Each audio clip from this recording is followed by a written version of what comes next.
एक शख्स आया मेरे नबी की बारगाह में, सरकार का जी या रसूल अल्लाह, जो मेरे आका से कहते हैं या रसूल अल्लाह। मेरे आका ने फरमाया जी फरमाइए। उसने कहा हुजूर एक अर्ज करना था। कहा क्या? कि मसला पूछने के लिए आया हूँ। आका करीम ने फरमाया पूछो क्या पूछना है। उसने अपना सवाल किया और जवाब मिल गया। वो कहता है सरकार अगर कल मुझे आना पड़ा, आप ना मिले तो फिर किससे अपना सवाल हल करूंगा। मेरे नबी ने फरमाया अगर मैं ना आ सकूं तो मेरे अबू बकर से अपनी जरूरत पूरी कर लेना, मेरे अबू बकर से जरूरत पूरी कर लेना।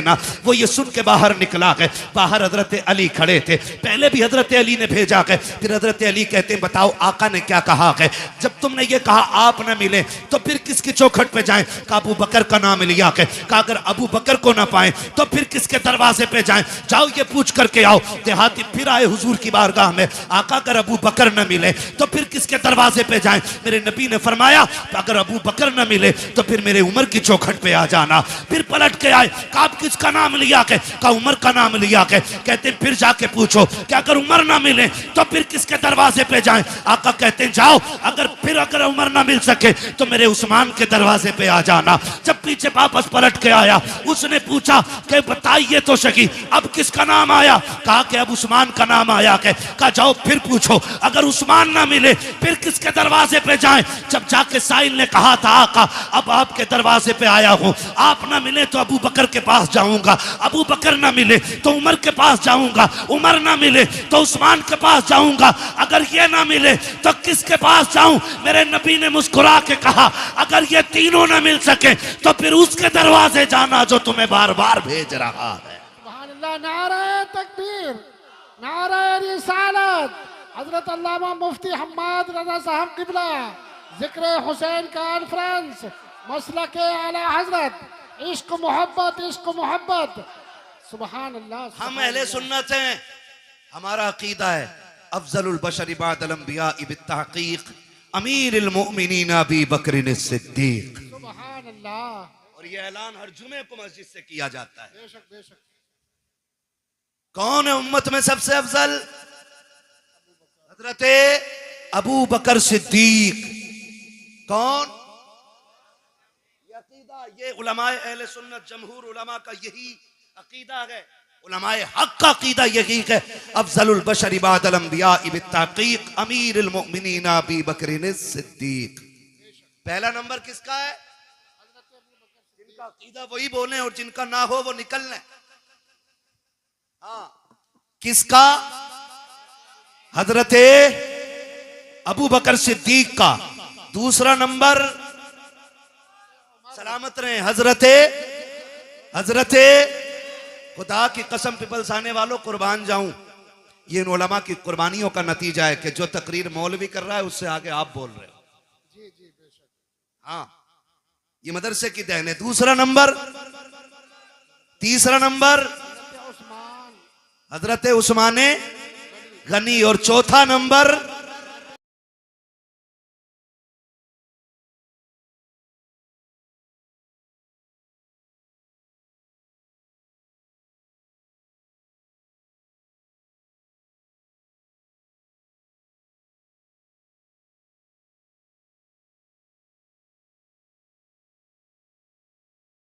अली।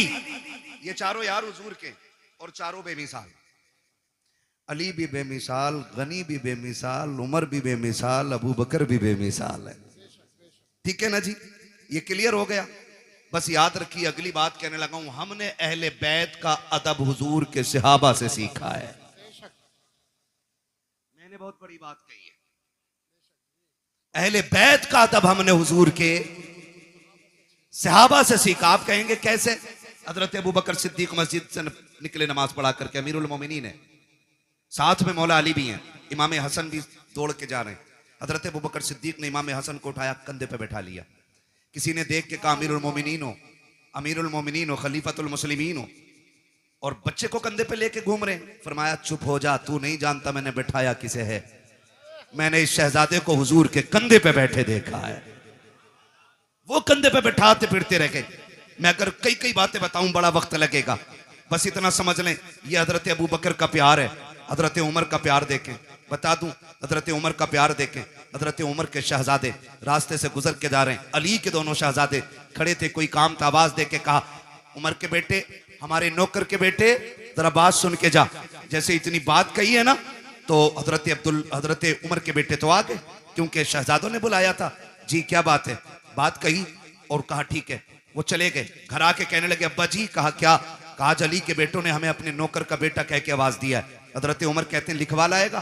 कहा जी क्यों नहीं लिखवा के लाऊंगा। कहा जल्दी कर लिखवा के ला। बेटा दौड़ करके आया। बेटे ने सोचा शायद अब्बा को लिख के जाके दिखाऊंगा, अमीरुल मोमिनीन ने इंसाफ के साथ फिर हिसाब लिया जाएगा। कहा लिख दोगे? शहजादे वहीं पे थे। कहा क्या? कहा जो अभी कहा था। क्या कहा था? कि हम तुम्हारे नौकर के बेटे। फरमाने लगे हम अली के बेटे, जो कहना जानते हैं वो करके दिखाना जानते हैं। क्या बात है, बहुत अच्छा। अल्लाह करे ये बात हजम हो जाए। लिख देंगे? कहा लिख देंगे। आपने लिख दिया, और जब लिख के दे दिया, दौड़ करके शहजादे आए हैं हजरत उमर फारूक आजम के पास। अब्बा जी देखो लिखवा के लाया हूं, जो उन्होंने कहा था लिख दिया था। अब तो यकीन आ गया मेरी जबान पे। कहा नहीं बेटे बात यकीन की नहीं है। उस तहरीर को लिया, होठों से लगा के चूम लिया, आंखों पे रखा, मिंबर पे आके खड़े हो जाते हैं और कहते लोगों आज तक उमर को यह फिक्र रहती थी कब्र में जाएगा उमर तो क्या सबूत पेश करेगा। आज अल्लाह ने उमर की यह फिक्र दूर कर दी है। कहा लोगों ये मेरे पास अली के शहजादों की तहरीर है, इसमें लिखा हुआ है उमर हमारा नौकर है और नीचे हसन हुसैन के दस्तखत है। अगर उमर इंतकाल कर जाए इस तहरीर को मेरे कफन में रख देना। अमीरुल मोमिनीन किस लिए? कहा जब फरिश्ते आएंगे पूछेंगे किसकी नौकरी करके आया है, अगर ये कहेंगे मा कुंता तक़ूलु फी हक़्क़ हाज़ा रजुल, इनके बारे में क्या कहता था, उमर पर्चा निकाल के कहेगा इनके बारे में पूछ रहे हो। उमर तो वो है जो इनके बेटों की नौकरी करके मदीने से चल के आ रहा। नारे तकबीर, नारे रिसालत, जिक्र हुसैन कॉन्फ्रेंस, सरजमीने पीपल साना, हजरत अल्लामा मुफ्ती हम्माद रजा साहब किबला। सुभान अल्लाह, माशाअल्लाह। खैरियत है? क्या बात। खुदा सलामत रखे। जरा कह दें या हुसैन। थके नहीं है ना, और जोर से बोले या हुसैन।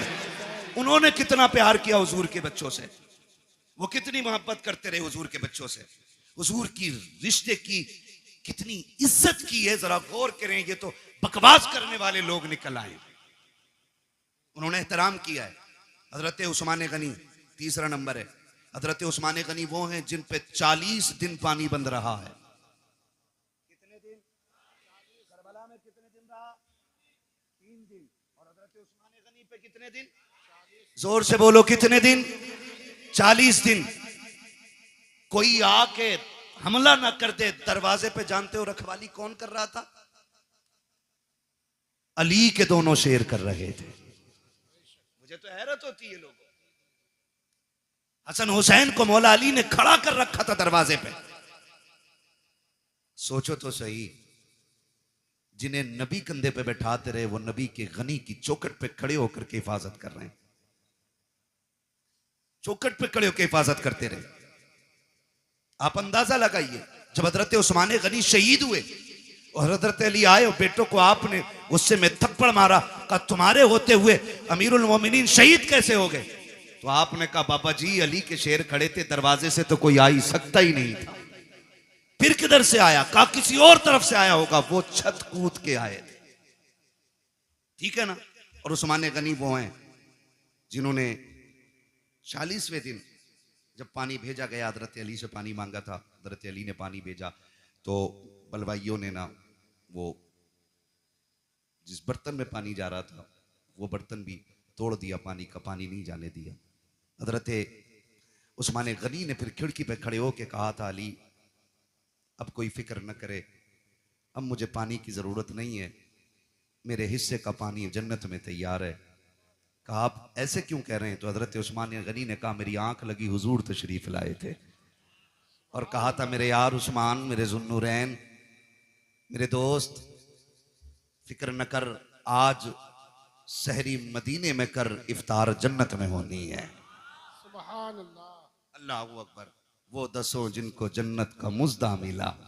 भाई उस्मान गनी वो हैं जिनको हुजूर ने 3 मरतबा जन्नत की बशारत अता फरमाई है।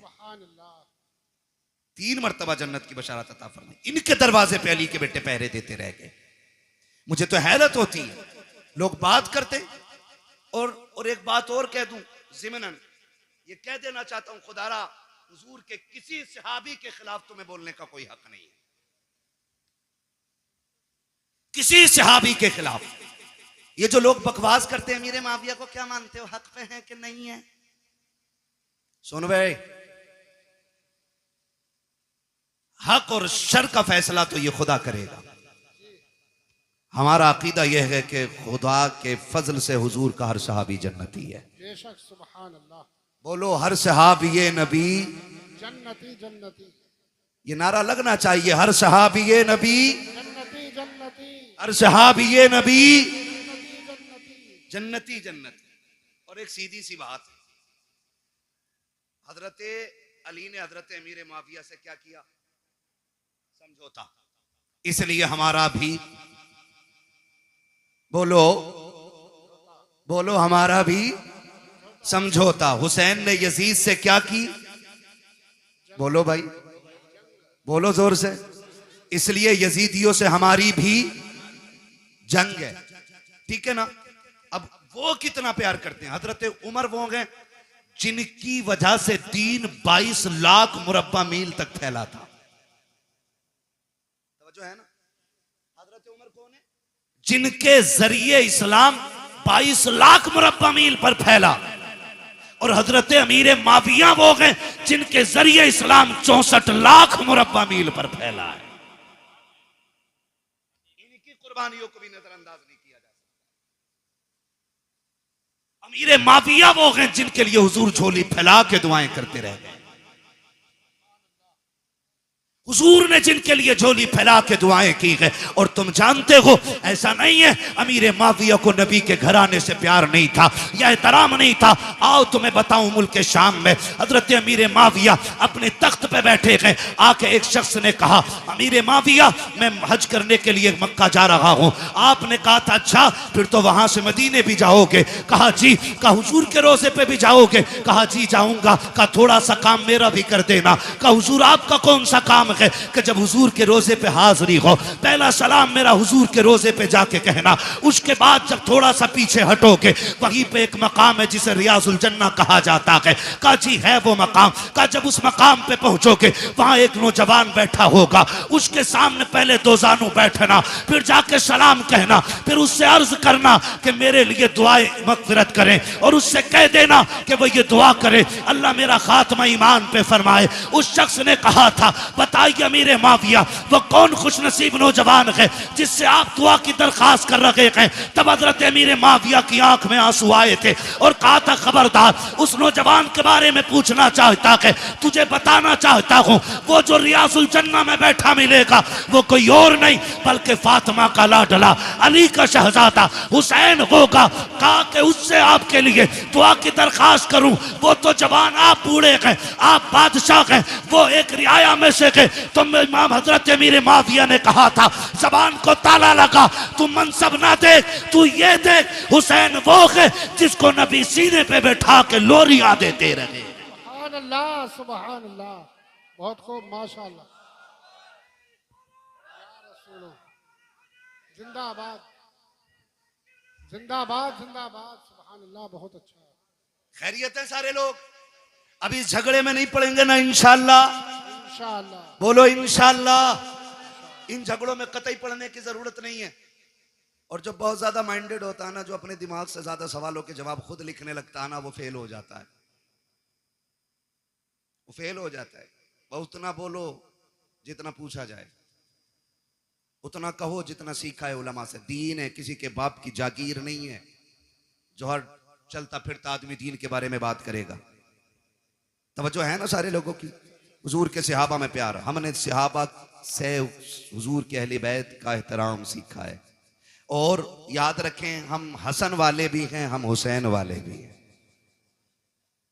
ठीक है ना? एक जमात ऐसी है जो अहले बैत की मोहब्बत का दावा करती है और उसे 3 ही नाम याद हैं पूरी करबला में। पूरी करबला में 3 नाम याद हैं बस, गाजी अब्बास, इमाम हुसैन और सैयदा ज़ैनब। बस 3 ही नाम लेती है एक टीम। हम अहले सुन्नत हैं, या हसन वाले भी हम हैं और या हुसैन वाले भी हम हैं। खुदा आपको सलामत रखे कमेटी वालों। मैं नहीं जानता कि जिंदगी किसकी कितनी वफा करेगी, कौन आइंदा साल रहेगा या नहीं रहेगा, लेकिन इस बात पर मुबारकबाद देता हूं उन शख्सियतों के जिक्र की महफिल सजाई है जिनकी बातें जमीन पे की जाएं तो अल्लाह के फरिश्ते बातें करने वालों के तज़किरे अर्शों पे फरमाया करते हैं। खुदा आपको सलामत रखे। और ये मोहब्बतें और ये बात फाइनल बिल्कुल 100% क्लियर है, अल्लाह उसी को जन्नत देगा जो नबी के शहजादों से प्यार करेगा। ये क्लियर, फुल एंड फाइनल, ये क्लियर है। जन्नत उसी को मिलनी है जिसके सीने में मुस्तफा की औलाद का प्यार होगा। ठीक है जी। हसन वाले भी हैं हम, और हसन भी हमारे और हुसैन भी हमारे, और क्या बात है माशाल्लाह, कितने हाजिर जहन है। मैंने नाम पलट के देख लिए। हसन भी हमारे और हुसैन भी हमारे और हसन भी हमारे हैं। ये वो दो शहजादे हैं कि जितनी भी फजाइल में रिवायतें हुजूर से मरवी हैं वो सिर्फ हुसैन के लिए नहीं बल्कि हसन भी उसमें शामिल है। और बल्कि और बड़ी बात करूं, पहले हसन का जिक्र है फिर हुसैन का जिक्र है। ठीक है जी, बहुत गौर से मेरी बात सुनिएगा। और आपको मैं बता दूं, इमाम हुसैन वो नहीं है जो जवान हुए और यूं ही जिंदगी गुजरी और करबला आ गए, बल्कि हुसैन उस शख्सियत को कहा जाता है जिसने 25 साल रियाजुल जन्ना में बैठ के हुजूर की हदीसें पढ़ाई हैं। 25 साल रियाजुल जन्ना। उम्रे पे गए आप लोग? कितने लोग गए उम्रे पे? जरा हाथ उठा के बता दें। सलामत रहे माशाल्लाह। मौला करीम जो देख आए हैं देखने वालों के सदक़े उन्हें भी दिखा दे जिन्होंने देखा नहीं है। आमीन कह दो भाई। है या अल्लाह सबको 3-3 करोड़ के कहीं ना कहीं से बोरे दे दे नोटों के। हाँ, इस पे जोर से आमीन कहियो। ठीक है, तो है सारे लोगों की। करूं अगली बात। रियाजुल जन्ना किसे कहते हैं? रियाजुल जन्ना उन्होंने फरमाया जो मेरे गुजरे और मेरे मिंबर के बीच की जगह है ये जन्नत की क्यारी है। और यही असहाबे सुफ़्फ़ा के पढ़ने की जगह है। ये जन्नत की क्यारी क्यों बन गई? क्योंकि इस जमीन पे बार बार मेरे मुस्तफा के कदम लगते रहे। हाँ, अलादत फरमाते हैं तैबा में मर के ठंडे चले जाओ आंखें बंद, सीधी सड़क ये शहर शफात नगर की है। हाँ, और सिर्फ एक हिस्सा ही नहीं बल्कि फरमाया गया पूरा मदीना अल्लाह ने जन्नत बना दिया है। हुजूर का पूरा मदीना जन्नत है। तो इमाम हुसैन वो हैं जिन्होंने 25 साल बैठ के हुजूर की हदीसें पढ़ाई हैं। आज तो वो लोग उनके नाम पे शिफा बांट रहे हैं जिन्हें उनका नाम लेना भी नहीं आता। माफ कीजिएगा, बुरा लगे तो। एक जगह गए हम, वो ले गया, बोले चलिए जरा बाबा है उनसे जरा तावीज कराना। उसने जो बड़ा शीन निकाला है, यकीन करियो, कह रहा या हसन या हुसैन। और औरत उसके घुटने से घुटने लगा के बैठी है। दीन इन बाबाओं के पीर, इन बाबाओं के बाप दादा का नहीं है। दीन ज़हरा के बाबा का है। दीन में खून लगा है, दीन में सर लगे हैं। किसी बेगैरत के जरिए दीन को नीलाम नहीं होने दिया जाएगा। लगे तो बुरा लगे, मैं पहले ही कह चुका हूं, मुझे इस चीज की टेंशन नहीं है। मैं फिर कहूंगा, मैं आईना हूं, दिखाऊंगा दाग चेहरे के, जिसे खराब लगे सामने से हट जाए। हुसैन के नाम पे शिफा बांटने वालों को यही पता नहीं उम्मती किसका है। इंटरव्यू में पूछ रहे वो किसका उम्मती है, तो वो कह रहा जी नया नया आया हूं। उम्मती का मतलब मालूम नहीं हमारी कौम को। ये कंडीशन है, निकले इन चीजों से यार, दीन सीखें। हुसैन वो हैं जो 25 साल तक बैठ करके आप दीन पढ़ाते रहे और हुजूर की हदीसें पढ़ाते रहे। जहां पे 2 रकात पढ़ने के लिए ना आज ऑनलाइन बुकिंग करनी पड़ती है। 15 मिनट मिल जाए बड़ी बात है उसमें। और 15 मिनट बैठने के बाद बंदा हिसाब लगाता, शुक्र है जी आज जन्नती हो गए। हुसैन तेरी अजमतों को सलाम, तू तो वो है जो 25 साल बैठ करके उस जमीन पे हुजूर की हदीसें पढ़ाता रहा है। तो हसन भी बेमिसाल है और हुसैन भी बेमिसाल है। हसन भी नबी का प्यारा और हुसैन भी। करबला में सिर्फ हुसैन की कमाई नहीं लगी है, करबला में हसन की कमाई भी लगी है। कासिम किसके बेटे हैं? किसके बेटे हजरत कासिम? इमाम हसन के। अगर मैं इन दोनों शहजादों की बात करूं ना, तो खुदा की कसम ना अकबर की मिसाल है ना कासिम की मिसाल है। वक्त मुकम्मल होने लगा, बस बताने लगा हूं, अल्लाह आपको सलामत रखे। अकबर और कासिम, अकबर वो हैं जिनकी शक्ल मदीने वाले पैगंबर से मिलती थी, कासिम वो हैं जिनकी सूरत मौलाए कायनात के शहजादे इमाम हसन से मिलती थी। याद रखिए, इमाम हसन से भी मिलती थी और मौला अली से भी मिलती थी। बहुत गौर से, जब ये दोनों शहजादे मदीने में निकलते ना, मदीने में निकलते तो लोग दुकानों से बाहर आ जाते थे। कहा बंद कर दो काम। कहा क्यों? कहा वो आ गया कि जिसके चेहरे में नबी के जलवे नजर आया करते हैं, बंद कर दो। और यहां तक उलमा ने लिखा है, जब मदीने वालों को हुजूर की याद आया करती, इकट्ठे होते इमाम हुसैन की चौखट पे आ जाते, कहते जरा जोड़ी बाहर लाओ ना। कहा क्यों? कहा आज दिल कर रहा है कि अली की जियारत भी करें, साथ नबी की जियारत भी कर ली जाए। तो दोनों शहजादों को, हजरत अकबर हजरत कासिम को बाहर निकाला जाता। लोग इन्हें तकते देखते रह जाते क्योंकि इनके चेहरे में मुस्तफा के जलवे नजर आया करते थे। मैं तो हैरत में पड़ गया, हैरत में पड़ गया। याद रखिएगा, शख्सियतें दोनों अजीम है। तक कर साहब, ड्रोन आ रहा है क्या? ड्रोन का भी बड़ा मसला चल रहा है, ऐसे देख रहे हैं ना मन के, ड्रोन आ गया। खैरियत है ना? चल लूं अभी 10 मिनट और, ठीक है ना? जरा बोले या हुसैन। जो नहीं थके वही बोले या हुसैन। हाँ, बहुत लोग थक चुके हैं, मुझे अंदाजा हो गया है। हम पलटते नहीं बेजान किताबों के वरक, हम वो पढ़ते हैं जो चेहरों पे लिखा होता है। भैया अनवर, खुदा सलामत रखे आपको और आपकी पूरी टीम को। अगर आप 10 मिनट बैठे रहेंगे ना, पूरे महफिल भी उठ के चली जाएगी, मैं 10 लोगों को करबला सुना लूंगा। तैयार है ना? खुदा सलामत रखे। दोनों शहजादों को आप देखें, अकबर भी बेमिसाल है और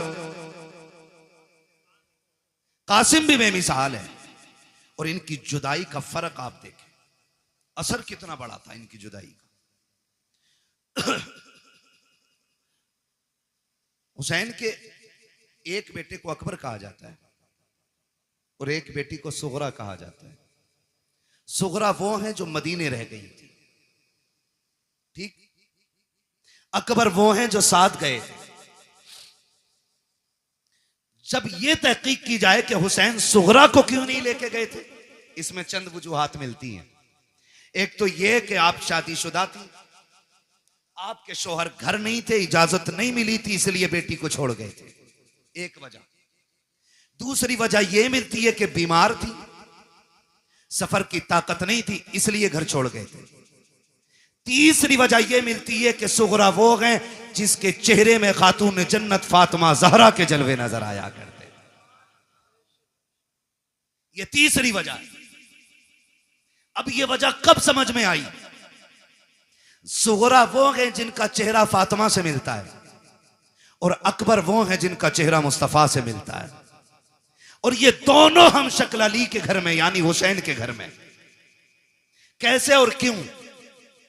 बाज लिखने वालों ने लिखा कि जिस दिन इमाम हुसैन का निकाह हुआ, आप भी जानते हैं जब कोई बेटा दूल्हा बने, घर में मां ना हो या बाप ना हो, 1000 यार हों, एक कलर के कपड़े पहनने वाले सैकड़ों दोस्त हों और लाखों रुपए का सेहरा सर पे हो और मां ना हो ना, तो बड़े से बड़ा खुश नसीब दूल्हा भी रोने लग जाता है।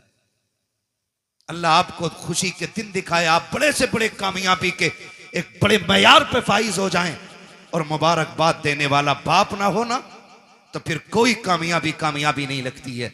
मैंने तो साहिब यहां तक देखा है, ईद के दिन आप भी गौर करना, जब नए कपड़े पहन के 2 रकात पढ़ने के लिए लोग मस्जिद में जाया करते हैं, तो जिनके माँ बाप होते हैं वो 2 रकात पढ़ के घर लौट जाते हैं और जिनके माँ या बाप नहीं होते वो घर नहीं आया करते, बल्कि 2 रकात पढ़ने के बाद सीधे कब्रिस्तान जाया करते हैं। कभी उनके दर्द का एहसास करके देखो प्यारे, जब 2 रकात पढ़ने के बाद लोग कब्रिस्तान की तरफ जाकर के माँ की कब्र पे सलाम करते हैं, कोई जाके उनसे पूछे माँ बाप क्या हुआ करते हैं। अगर ईद के दिन भी माँ बाप की कमी महसूस होती है तो दूल्हा बनने के वक्त किसकी कमी महसूस नहीं होती होगी। आप जाकर के देखो, लोग कहते हैं बड़ा हसीन लग रहा है, किसी की नजर न लग जाए, आज कितने नसीबों वाला है, कारी अहमद अली भी तेरे निकाह में है, फला कारी साहब भी हैं, फला कारी साहब भी हैं, लेकिन नजरें ढूंढा करती हैं, सब हैं लेकिन बाप का चेहरा नजर नहीं आ रहा है, सब हैं लेकिन दुआएं देने वाली माँ नजर नहीं आ रही है, सारे लोग तो हैं लेकिन सर पे हाथ रख करके नजर उतारने वाली बहन नजर नहीं आ रही है। जब ये ख्यालात आया करते हैं तो बड़े से बड़े खुशनसीब रोया करते हैं, मेरा हुसैन दूल्हा बना है, नजरें उठी हैं ऊपर को, सामने माँ नजर नहीं आई, हुसैन की बेइख्तियार चीखें निकल जाती हैं, काश माँ फातिमा होती, बेटे को दुआएं देती, जब बेकरारी रखी शाम तक रोते रखे, सोचा बाहर निकल जाए ताकि तसल्ली मिल जाए। जब बाहर निकले हैं नाना मुस्तफा की याद सताने लग जाती है, फिर रोने लग जाते हैं, फिर घर आते हैं, आकर के बिस्तर पे लेट गए, रोते रोते आंख लगी, ख्वाब में मेरे आका तशरीफ लाते हैं, फरमाते शहजादे क्या तुम्हें पता नहीं है जब तुम रोया करते हो तो मेरे जिगर पे कितनी तकलीफ होती है? जी नाना मालूम है। का फिर रो क्यों रखे हो? का नाना रोम क्यों ना, अगर घर में रहता हूं तो माँ की याद सताती है, बाहर जाता हूं तो आपकी याद सताती है। का फिर वो रास्ता बता दे, वो कौन सा तरीका है जिससे तेरा दुख कम हो जाए? तब मेरे इमाम ने कहा था नाना दुआ कर दे, अगर अल्लाह बेटा दे तो ऐसा दे जिसकी शक्ल आपके चेहरे से मिलती हो, और बेटी दे तो ऐसी हो जिसका चेहरा माँ फातिमा से मिलता हो। नबी ने दुआ दी, खुदा ने करम किया, अकबर ऐसा आया जिसे देखो तो मुस्तफा याद आए, और सुगरा वो है जिसे देखो तो सैयदा फातिमा ज़हरा याद आया। नारा तकबीर, नारा रिसालत, उलमा अहले सुन्नत, जिक्र हुसैन कॉन्फ्रेंस, मसलके आला हजरत हजरत अल्लामा मुफ्ती हम्माद साहब किबला। सुभान अल्लाह, सुभान मैं नहीं जानता मैं इसका अहल भी हूं कि नहीं, लेकिन इतना जरूर कहूंगा घर की बात घर वाले ज्यादा बेहतर कर सकते, घर की बात घर वाले ज्यादा बेहतर कर सकते हैं। अल्लाह की इज्जत की कसम खा के कहता हूं, जो लोग जिक्र हुसैन पे निकलने वाले आंसुओं पे फतवे लगाते हैं ना, अगर हलाल की औलाद है ना आके बताए, अगर आंखें उनके जिक्र में भीग जाएं, इसे राफजियत कहते हैं, तो कौन सा फतवा मेरे नबी पे लगाओगे जो विलादत के दिन भी जिक्र शहादत सुन के रो दिया था? हम सीना पीटने वाले लोग नहीं, हम कपड़े फाड़ने वाले लोग नहीं, जिक्र हुसैन में आंसू निकल आए, इस पे कौन फतवा लगाएगा? कसम खा के कहते नहीं, मैं माफ कीजिएगा, मैंने अपनी जमात के खतीब को ना, मेरी तकरीर के बाद बंदा बैठा ना, उन्होंने देखा लोगों की आंख में आंसू, बैठती कह रहा कि नहीं नहीं नहीं ये तो राफजियों का तरीका, हम तो जश्न हुसैन, जश्न शहादत हुसैन मनाते। मैंने कहा इस लफ्ज का जरा मफहूम समझता है, इसका मतलब समझता है मौलवी? हम जश्न इसलिए मनाते हैं कि हमारा हुसैन जिंदा। मैंने कहा क्या हुजूर नहीं जानते थे कि शहादत के बाद भी मेरा हुसैन जिंदा है? बेशक बेशक। ये बैठे जिम्मेदार लोग बैठे, मेरा इलाका कभी भी आके मेरे गिरबान पकड़ सकते हो, मैं कोई भागने वाला नहीं। खुल के कह रहा हूं, खुल के, करबला के बाद इमाम ज़ैनुल आबिदीन 35 साल जिंदा रहे। 35 साल। जोर से बोलो, याद रहनी चाहिए कि एक बंदे को मेरी बात। कितने साल जिंदा रहे? 35 साल, लेकिन कभी मुस्कुराए नहीं। आपके बेटे ने कहा था इमाम बाकर रहमतुल्लाह तआला अलैहि ने, बाबा आपको कभी मुस्कुराते नहीं देखा? फरमाया था बेटे हमने करबला देखा है, अगर तू करबला देख लेता तो तू भी मुस्कुराना भूल जाता। तू करबला देख लेता तो तू भी मुस्कुराना भूल जाता। और कभी पानी दिया जाता तो देख के एक घूंट मारते रो देते थे। करबला को समझा ही क्या है, कह रहा जश्न मनाएंगे हम। खुदा की कसम, हमारा नबी जिंदा, हमारा दीन जिंदा, हमारा इस्लाम जिंदा, हमारा कुरान जिंदा, हमारा खुदा जिंदा, हमारा हुसैन जिंदा। ये हमारा भी अकीदा है। लेकिन सुन, जमीन उतनी गर्म होती है जितने पे आग जलती है। जमीन उतनी गर्म होती है जितनी पे आग जलती है। एक्सीडेंट देखे आपने? एक्सीडेंट देखे हादसे रोड पे? बोलो, है ना? आपने देखा होगा कभी लाशें ऐसे चिपक जाती हैं कि खुरचनी पड़ती हैं, कभी चेहरे बिगड़ जाते हैं, है ना जी? लेकिन एक बात बताओ, कितने लोग गुजरने वाले ऐसे होते हैं जो उन लाशों को देख के रोते हैं। बिखरी हुई लाश देखा, किसी ने यूं रुमाल लगा, ओ हो, देखा नहीं जा रहा, किसी ने कहा भाई ओ हो, बुरा हुआ। लेकिन उन्हीं लाशों के पास आप देखोगे कुछ ऐसे भी होते हैं जो बेहोश होते हैं। मैं पूछूंगा क्या ये गुजरने वालों की तरह है? लोग कहेंगे नहीं, का ये जो गुजर के गया नहीं रोया ना, इसका मरने वाले से कोई रिश्ता नहीं था। और ये जो बेहोश होके गिर गई है ना, ये मरने वाले की मां है। ये जिसके मुंह में पानी डाला जा रहा है ना, ये 6 महीने के बेटे का बाप है। ये जिसको संभाले नहीं संभाला जा रहा है, ये भाई की बहन है। पता ये चला रोते वही हैं जिनके रिश्ते में कोई कुछ लगता है। जिनका रिश्ता ही नहीं है, उनकी आंख में आंसू नहीं आया करते। मैं सीना पीटने की बात नहीं कर रहा हूं। लोग कहते बस इतना कहो गुजर जाओ, बड़े बेदर्दी से मारे गए। मैंने कहा तेरे बाप का एक्सीडेंट हो जाए, साफ बताता, पहले नाक लगी, फिर कोनी लगी, फिर भेजा निकला, फिर ट्रक चढ़ गया ऊपर। और अली के बेटों की शहादत का तज़किरा करे तो तुझे रावसियत नजर आया करती है। खुदा की कसम जानते हो, आ तुझे बताऊं, जब कभी इमाम ज़ैनुल आबिदीन को करबला की याद आती थी, आप छत पे चढ़ जाते थे, रुख करते थे करबला की तरफ और इतना रोते थे कि जिस छत के बनाने से बारिश का पानी गिरना था, उससे आंसू गिरा करते थे। एक दिन आप छत पे बैठ के रो रखे हैं, लोग नमाज पढ़ के मस्जिद से निकले, पानी टपकने लगा। किसी ने आवाज दे के कहा, अली के घर वालों, कम से कम इतना तो ख्याल करो, लोग गुजर के जाते हैं, पानी ना गिराया करो छत पे। इमाम बाकिर की चीख निकल गई, कहा खबरदार ये ताना ना दे, हमने पानी नहीं डाला के। कहा फिर ये टपक क्या रखा के? कहा ये मेरे बाप के वो आंसू हैं जो आज करबला की याद में छत पे बह गए। तुम्हें क्या पता करबला क्या है? 15 साल हजरत उम्मे फरवा, हजरत कासिम की अम्मा जिंदा रही, लेकिन कभी पूरी जिंदगी धूप के होते हुए साये में नहीं बैठी। लोग कहते थे सैयदा कभी तो साये में बैठ जाया करो। उन्होंने कहा कि मैंने अपने लाल की लाश के टुकड़ों को बगैर साये की जमीन पे पड़ा हुआ देखा है। अब हमें साये से नफरत हो गई है। किस दर्द की बात करते हो, खुदा की कसम आज तक वो कलम नहीं बना जो तारीख करबला लिख पाता। आज तक वो औराक नहीं बने जो दर्द करबला को सवा लेते। आज तक वो मुअर्रिख न बना कि जो दर्द करबला को अपनी जबान दे करके औराक के सीनों में उतार पाता। बस इतना समझ लो कि जबान से हो बयाने इज्जो शान अहले बैत, मदहकाने मुस्तफा के मदहकाने अहले बैत अपना सौदा बेचकर बाजार सोना कर गए। कौन सी बस्ती बसाई ताजिराने अहले बैत, बेइजाजत जिनके घर जिब्रील भी आते नहीं। कद्र वाले जानते हैं कद्र शाने अहले बैत, बेअदब गुस्ताख नजदीक को सुना दे ए हसन, यूं कहा करते हैं सुन्नी दास्ताने अहले बैत। भाई करबला करबला है। आखिरी बात बयान करने लगा हूं, खुदा आपको सलामत रखे। 2 बज गए हैं, जीते रहें सलामत रहें। और जिन्होंने ज़हरा के लालों की महफिल सजाई, अल्लाह उनके लालों की उम्र में बरकत अता फरमा दे। खुदा आपको सलामत रखे। बस एक बात कहने लगा हूं, करबला आपने सुना होगा, मैं कम इल्म बंदा, जितना मेरी समझ में आया मैं उतना बयान कर रहा हूं। मुझसे बड़े बड़े लोग बैठे हुए मिंबर शरीफ पे। करबला इमाम आली मकाम शहीद हुए कौन सी तारीख में? कौन सी तारीख में बेटे? कितनी तारीख में? 10 मुहर्रम में। मैं खड़ा हो बेटा, इधर को मुंह कर, कैमरे वालों इस बच्चे का मुंह देखो। हमने पहले ही कहा था कि हमने मदरसों में करबला बाद में सीखी है, चूल्हे पे बैठ के मां से पहले सीख ली है।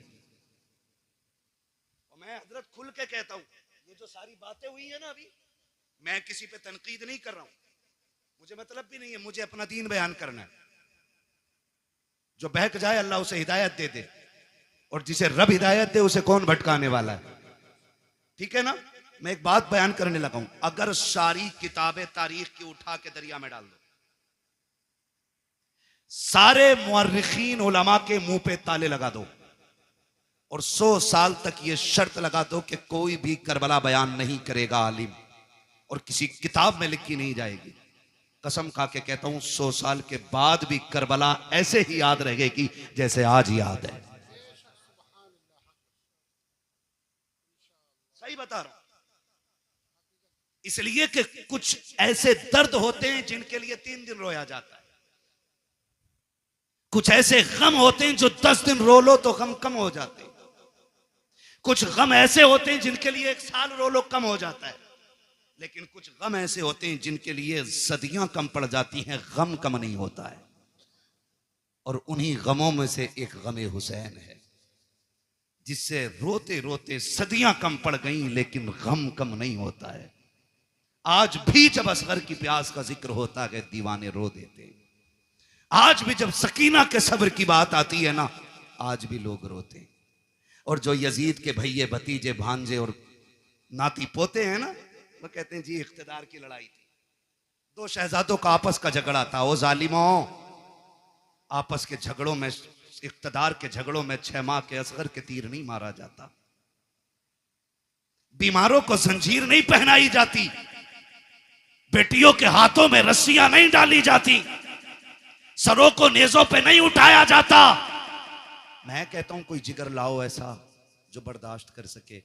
मुझे एक बात याद आ रही, मेरा इमाम जब खेमे से जाने लगा ना, सैयदा ज़ैनब आ गई, भैया जा रहे जी, आंखों में आंसू क्यों? अब देखो सब्र भी कोई चीज है, सब्र भी कोई चीज है। फरमाने लगे बहन, अकबर गए, मैंने सवार किया था घोड़े पे, कासिम को मैंने बिठाया था, अब्बास को मैंने दुआएं दे के भेजा था, ओनो मोहम्मद मैंने रुखसत किए थे, हुसैन जा रहा कि आज सवार कराने वाला कोई नहीं है। काइस ख्याल ने रुलाया। सैयदा ज़ैनब आगे बढ़ के कहती, दिल थोड़ा न कर, अगर तू अली का बेटा है तो मैं अली की बेटी हूं, सवार हो मैं तुझे बैठाऊंगी। जब मेरा इमाम बैठने लगा ना, बहुत गौर से एक एक बात सुनना, पीपलसाने के नौजवानों, अतराफ व जवानीब से आने वालों, बहुत गौर से मेरी बात सुनिएगा। मेरे इमाम ने बैठने से पहले कहा था, ज़ैनब करबला जा रहा हूं, लेकिन ख्याल रहे मेरी शहादत के बाद बगैर दुपट्टे के मेरी लाश पे मत आना। ये किसने कहा? मेरे इमाम ने कहा। ये कोई मैं लफ्फाजी नहीं कर रहा हूं, मैं तकरीर का वजन नहीं बढ़ा रहा हूं। आपने फरमाया था, ज़ैनब मैं भाई हूं तेरा, मैं मालूम है तू मुझसे कितना प्यार करती है, लेकिन ख्याल रखना मेरी शहादत के बाद बाल ना नोचना, गिरबान चाक ना करना, मेरी लाश पे बगैर दुपट्टे के ना आना। मैं एक एक ढोला बजा करके, ढोलक बजा के ताजिए के आगे नाचने वाले से पूछना चाहता हूं, बता हुसैन अफजल है कि ताजिया अफजल है? बोलो सारे बोलो। बात दुनिया के कोने कोने तक जानी चाहिए। एक तरफ ताजिया हो, एक तरफ हुसैन हो, तो बड़ा कौन है? जोर से बोलो, बड़ा कौन है? हुसैन बड़ा है। पर बता, तेरी बेटी बड़ी है या अली की ज़ैनब बड़ी है? तेरा रिश्ता ताजिए से ज्यादा है या ज़ैनब का रिश्ता हुसैन से ज्यादा था? बोलो। ज़ैनब का रिश्ता हुसैन से ज्यादा था ना? थक गए आप लोग? तो मैं खत्म कर लूं बिस्मिल्लाह कर। नहीं ना, तो फिर बोलें जरा या हुसैन। रिश्ता किसका ज्यादा? ज़ैनब का हुसैन से ज्यादा रिश्ता है, लेकिन तारीख का बाब एक एक लाइन गवाह है। खुदा की कसम, मेरे इमाम ने कहा था, ज़ैनब मेरी शहादत के बाद बाल ना खोलना, गिरबान ना नोचना, मेरी ज़ैनब सुन बात, मेरी शहादत पे बगैर दुपट्टे के ना आना। अब हाथ जोड़ के गुजारिश करना चाहता हूँ, 10 मुहर्रम को मेरा इमाम शहीद हुआ है, कोई माई का लाल साबित नहीं कर सकता। ज़ैनब बगैर दुपट्टे के सगे भाई की लाश पे आ गई हो, खुदा की कसम घोड़े तोड़ते रह गए हैं, ज़ैनब ने पर्दा नहीं छोड़ा है, भाइयों के सर काटे गए हैं, ज़ैनब ने पर्दा नहीं छोड़ा है। लेकिन आज मेरी कौम ने इसी 10 मुहर्रम को मेला लगा करके, फैशन बना करके कौम की आबरू का सौदा कर दिया है। पीपल्स आने वालों, मैं तुमसे पूछना चाहता हूं, नुमाइश के नाम पर तुम्हारी बेटियां बेपर्दा क्यों हो रही हैं? क्या जायदाद में तुम हमसे ज्यादा हो? क्या दौलत तुम्हारे पास हमसे ज्यादा है? ये नुमाइश के मेले तुम्हारी जमीनों पे क्यों लगते हैं? तुम नहीं जानते हो पीपल्स आना वो जमीन है जो मुसलमानों की जमीन कही जाती जाती है। भोजपुर वो जमीन है जो हमारा इलाका कहा जाता है। इन जमीनों को बर्बाद करने की नापाक साजिशें हैं। पहले मेलों के नाम पे बेटियां निकाली जाएंगी, फिर आज कल की तरह अभी चंद दिन की बात है, भोजपुर की एक लड़की ने जाकर के, नाम कितना अजीब है, नाम फातिमा के, नाम बदल करके एक गैर मुस्लिम के बिस्तर को जाकर के गरम किया है। मैं पूछना चाहता हूं कौन सा जवाब देगो जाकर के सैयदा कायनात की बेटी को? अगर वो पूछेंगी हम तो सगे भाई की लाश पर भी नंगे सर नहीं आ सके। तुम मेलों के बहाने निकल गई बगैर दुपट्टों के, तुम ताजियों के बहाने निकल गई, तुम बाजारों के बहाने निकल गई। तुम्हें खुदा का वास्ता है बेटियों के पर्दों को लाजिम कर दो, शरीयत की हुदूद को लागू कर दो। अगर ये नहीं किया एक दिन वो आएगा, बेटियां तुम्हें जहर दे करके जाएंगी और कोई बचाने वाला नहीं होगा। और रह गई अक्लमंदी की बात, रह गई दानाई की बात, तो याद रखना कायनात में कोई भी मेरे नबी से बड़ा दाना नहीं है, मेरे नबी से ज्यादा होशियार नहीं है। अगर आका ने कह दिया पर्दा फर्ज है तो फिर है, जो नहीं करेगा वो इज्जतदार नहीं बल्कि दुनिया से जलील हो के मरे। बहुत अच्छा, बहुत खूब माशाअल्लाह। या रसूल अल्लाह, जिक्र हुसैन कॉन्फ्रेंस सरजमीन पीपलसाना, हजरत अल्लामा मुफ्ती हम्माद रज़ा साहब क़िबला, नाराए तकबीर, नाराए रिसालत। बुरा तो नहीं लगा ना? मैं कोई नेता मंत्री भी नहीं हूं और मैं नेता मंत्री को कुछ समझता भी नहीं हूं, क्योंकि उन्हें वो जानते हैं जो उन्हें वोट देते हैं, मुझे वो जानते हैं जो नबी की बातें सुनते हैं। बेशक बेशक। मैं आपसे सिर्फ एक बात कहना चाहता हूं, ये नुमाइशें बंद करो। आप नहीं लगनी चाहिए आपके पिपलसाने में, और तकलीफें बर्दाश्त करोगे तो सुनो, जब से तुम्हारा पीर का बाजार लगना शुरू हुआ है इस इलाके में अय्याशी आम हो गई है। बंद करो ये तमाशे। हाँ, आपसे कहना चाहता हूं खुदा के वास्ते, दुख भी होता है, अपनों के बीच बैठ के ये रोना रोना पड़ रहा है मुझे। तमाशे बंद कर दो ये सारे, और बेटियों से बता दो जिंदगी बहुत ज्यादा नहीं है, 60 65 70 80 90 100 200 बस। अगर 1000 बरस की उम्र भी हो जाए फिर भी मौत आनी है। याद रखना, तारीख गैरत वाली माओं को याद रखती है, बेगैरत माओं को कभी याद नहीं रखती है। आज की न्यूज है, आज की 8 महीने के अंदर एक गैर मुस्लिम ने एक मुस्लिम बच्ची से शादी करके उसे मार डाला है। 8 महीने नहीं रखा साथ में। बताइए, यही होगा। डॉक्टर इकबाल का वो शेर न समझोगे तो मिट जाओगे हिंदी मुसलमानों, तुम्हारी दास्तान तक भी ना होगी दास्तानों में। किसी मंत्री किसी नेता के सिग्नेचर की जरूरत नहीं। अगर निजाम बदलना है तो नौजवानों को बदलना पड़ेगा। खुदा की कसम ये मत सोचना ये निजाम पहले बरेली बदले तब हम बदलेंगे, नहीं, तुम खुद को बदलो, तुम्हें देख के जमाना खुद बदलना शुरू हो जाए। क्या बात है, बहुत अच्छा। वरना 2 रोजा कॉन्फ्रेंस नहीं 10 रोजा भी कर लो, कोई इज्जत बचाने वाला नहीं आएगा। मैं आपके इलाके का हूं, आपको जानता हूं, आप मुझे जानते हो, इसलिए ये दुख कह के जा रहा हूं। बाजार के नाम पे तुम्हारे पीर बाजार में कितनी अय्याशी बढ़ा दी है। रोको इसे, वरना बेटियां महफूज नहीं रहेंगी। हुसैनी हो तो सबील बाद में लगाओ, शरीयत की हदों पे पहरे पहले लगाने शुरू करो। हुसैन बहन से क्या कह रहा, वो बहन जो खातून जन्नत की गोद में पली हो, आम नहीं। कहना रे मौलवी साहब तुम्हें तो यकीन ही ना, तुम्हें तो शक ही रहे सब पे। शक की बुनियाद कसम खा के कहता हूं, ऐसी गोद आज तक किसी बेटी को नहीं मिली जैसी सैयदा ज़ैनब को मिली है। ऐसा नाना किसी का नहीं है जैसा सैयदा ज़ैनब का है। और सैयदा ज़ैनब वो है जो 6 साल की उम्र में कुरान की कारिया बन गई थी, जिसने कई साल कूफे के अंदर हुजूर के दीन का दर्स औरतों को दिया है, उसे ज़ैनब कहा जाता है।